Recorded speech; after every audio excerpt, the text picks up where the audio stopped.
clase de historia del segundo A del Instituto Bellavista. Bueno, espero que estéis todos bien. Continuamos con este tema 5. Recordad que se llamaba la Baja Edad Media, los tiempos mejoran. Recordamos todo por qué se llamaba los tiempos mejoran. Una serie de cambios políticos, sociales y económicos que iban a provocar que la Edad Media saliese de ese periodo conocido como un periodo oscuro, aunque hay que tenerlo entre comillas. Vale, hoy vamos a continuar con el apartado número 5, el renacer de las ciudades. Si recordamos un poquito, en las clases anteriores vimos como hubo una expansión comercial, el comercio floreció, a su vez había florecido pues porque el campo, sobre todo el campo, había conseguido aumentar la productividad. Bien, ese comercio ¿dónde se va a concentrar? En las ciudades. Habíamos estudiado en temas anteriores cómo después de las invasiones que acabaron con Roma, un mundo el romano bastante urbano, las ciudades habían decaído bastante y se habían llevado prácticamente 1000 años despobladas, algunas desaparecieron, quedaron desiertas. Bueno, pues ahora, a partir de los siglos XI, especialmente a partir del siglo XII, gracias a ese mejor ambiente económico, político y social, va a haber un florecimiento, un renacimiento de esa vida urbana, evidentemente de las ciudades. Como veis ahí, muchas se van a recuperar, se van a ir repoblando, van a volver pobladores del campo, evidentemente de las áreas feudales. Otras incluso se van a fundar desde cero. Ahí tenéis una imagen de Carcassona, Francia, la típica imagen de la ciudad bajo medieval que se va a ir recuperando.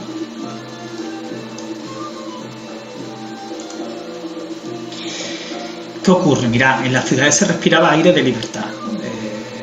Atraía a muchos campesinos que querían zafarse de ese poder tiránico, algunas veces de ese señor feudal. Estos y otros pobladores venían también por las ventajas fiscales y las nuevas oportunidades que ofrecía la ciudad, ¿vale? Muchas veces los reyes, ya sabéis que es un tiempo en el que los reyes reafirman su autoridad, consiguen atraerse nuevos pobladores que van a pagar impuestos, pero eso sí, para recuperar pobladores o para obtener pobladores va a ofrecer ventajas fiscales. Campesinos, artesanos, mercaderes, burgueses, eclesiásticos se van a instalar en ellas y se van a construir lujosos palacios arzobispales, burgueses, nobiliarios. Incluso señores feudales se van a mudar a ellas.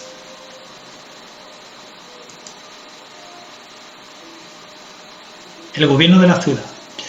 Mira, todos sabemos que quien gobierna una ciudad es la alcaldía, pero al comienzo de este renacimiento urbano, la ciudad va a ser dirigida por una asamblea que se van a conocer como las comunas, la comuna. La comuna es una asamblea de gente importante, sin duda, que se va a organizar para defender y para reafirmar el poder de la ciudad, especialmente frente a ese poder señorial feudal que ve como la ciudad le hace sombra a ese poder. Con el tiempo la comuna va a dejar paso a la alcaldía, tal y como la conocemos hoy día, siempre salvando las distancias. Al frente habrá un alcalde y unos magistrados. Los magistrados, para que me entendáis, son especies de concejales que se dedican a distintos asuntos. No obstante, el alcalde y los magistrados van a estar dominados por el patriciado urbano. ¿Qué es el patriciado urbano? Pues, en definitiva, la gente importante de la ciudad. Son burgueses, recordad que los burgueses eran mercaderes y banqueros adinerados, y por supuesto nobles que se van a ir instalando incluso en esas ciudades. En definitiva, gente poderosa. Ahora vamos a ir con la morfología de las ciudades bajo medievales, es decir, qué forma va a tener las ciudades. Aquí tenéis el típico plano que se suele poner en las clases de una ciudad bajo medieval, con la catedral, la plaza central, el ayuntamiento, la muralla interior, normalmente habrá más de una muralla, y una muralla externa, donde se estarán los llamados arrabales o barrios extramuros.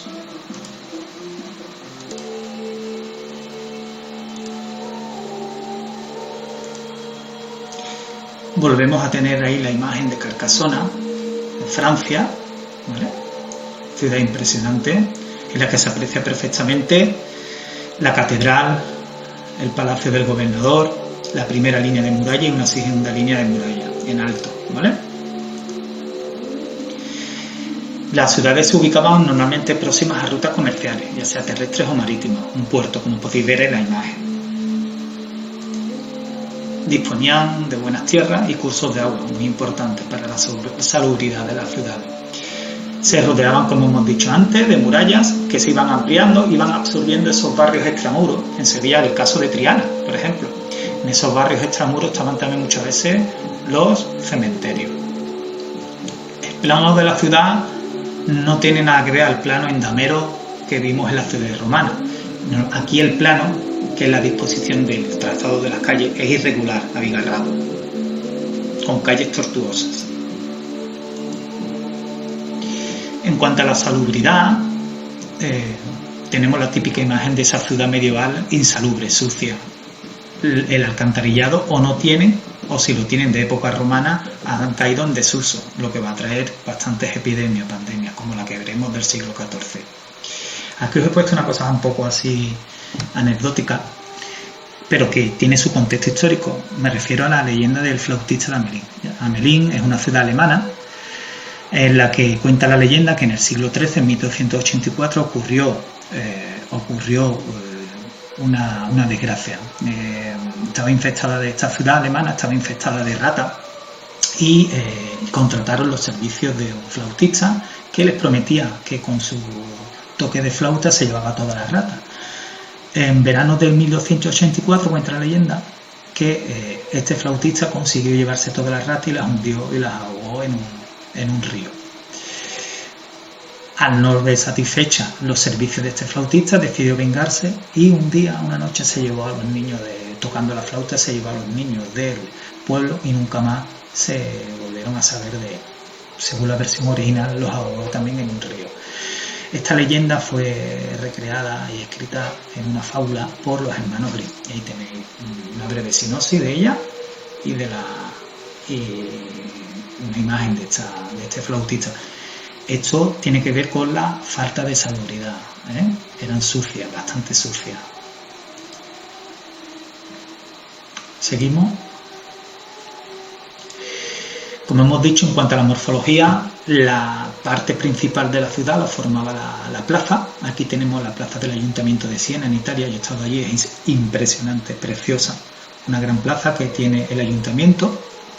Se suele situar cercana a él el mercado, la lonja, la catedral y lujosos palacios, ya sean nobiliarios, eclesiásticos y burgueses.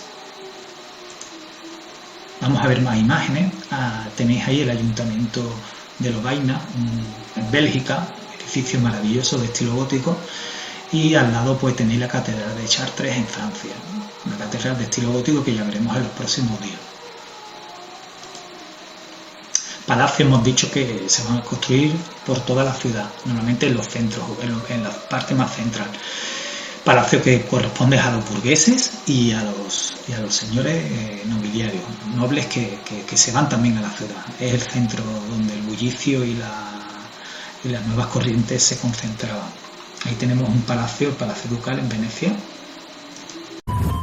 Castillos, catedrales, iglesias, murallas, puentes, edificios, cascos de ciudades.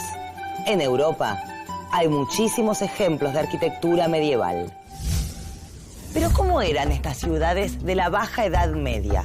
Quiero saber cómo crecieron, cómo se vivía en ellas y cuáles fueron las más importantes. Las ciudades bajomedievales, nosotros empezamos a notar básicamente situaciones de volumen físico, situaciones de volumen demográfico distinto. Hay más gente, las ciudades son más grandes, tienen algunos rasgos físicos particulares, emporios comerciales muy importantes. También sigue siendo un centro de poder, ¿no? Un poder que por supuesto todavía está bastante disperso, pero que a poco se va concentrando y resulta de lo que había sido el fenómeno feudal. Una característica fundamental de toda ciudad medieval era su muralla de piedra, con una serie de torres y puertas defensivas.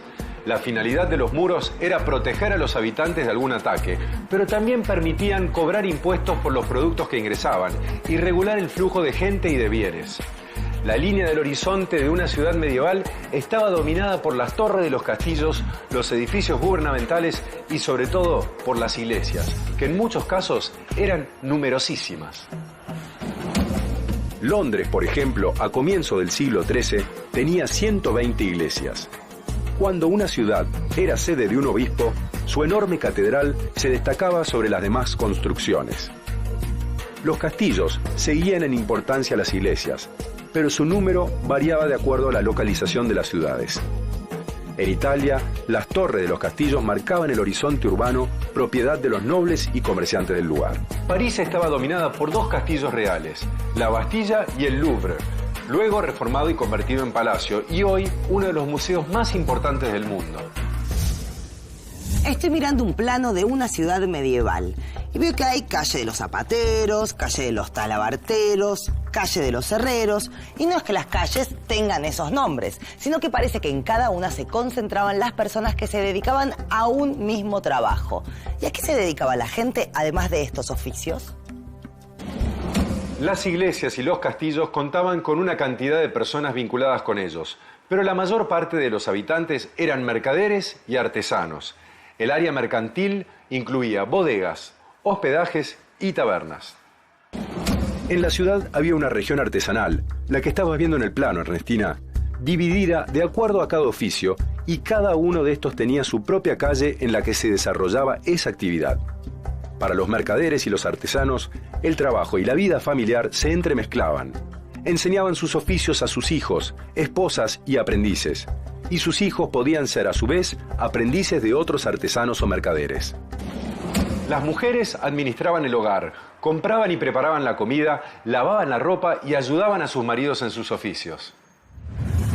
Se preguntarán qué hace este carbón aquí al lado mío. Bueno, tenía muchos usos en la Edad Media, pero también era uno de los factores de la contaminación en las ciudades. Qué raro, ¿no? Hablar de contaminación en la Edad Media. Sí, pero la contaminación atmosférica era parte de la vida en la ciudad. Se producía por las fogatas y el uso de carbón en calderas, destilerías y tintorerías. Las aguas también estaban contaminadas por el tinte y la curtiembre. Los carniceros tiraban a los ríos la sangre y los desperdicios de los animales. Y los curtidores arrojaban ácidos, sangre, grasa, pelos y demás productos propios de su oficio. Como las tintorerías y las curtiembres abundaban en todas las ciudades, los ríos cercanos no tardaron en contaminarse. La contaminación, uno de los males de las ciudades que debemos a las distintas formas de producción a través del tiempo. Pero volvamos atrás. ¿Cómo fue evolucionando esa producción desde los comienzos de la Edad Media y qué cambios produjo? En el señorío la actividad principal era la producción de alimentos a través de la agricultura, pero el rendimiento era muy bajo porque las técnicas y las herramientas eran muy primitivas. Hacia fines del siglo X, especialmente en el norte de Europa, se ampliaron las tierras de cultivo sobre malezas, selvas y bosques. Mejoraron las técnicas y herramientas, comenzó a incrementarse la producción agrícola y así mejoró la alimentación de la población, disminuyendo hambrunas y enfermedades. Esto tuvo consecuencias favorables en los siglos siguientes. En un principio la igualdad reinaba entre los habitantes de las ciudades y la sociedad urbana contrastaba con las rígidas jerarquías del mundo feudal. En la ciudad, al contrario que en el campo, la división de tareas caracterizaba la vida económica. Pero al cabo de un tiempo, comenzaron a marcarse grandes diferencias entre ricos y pobres. Y estamos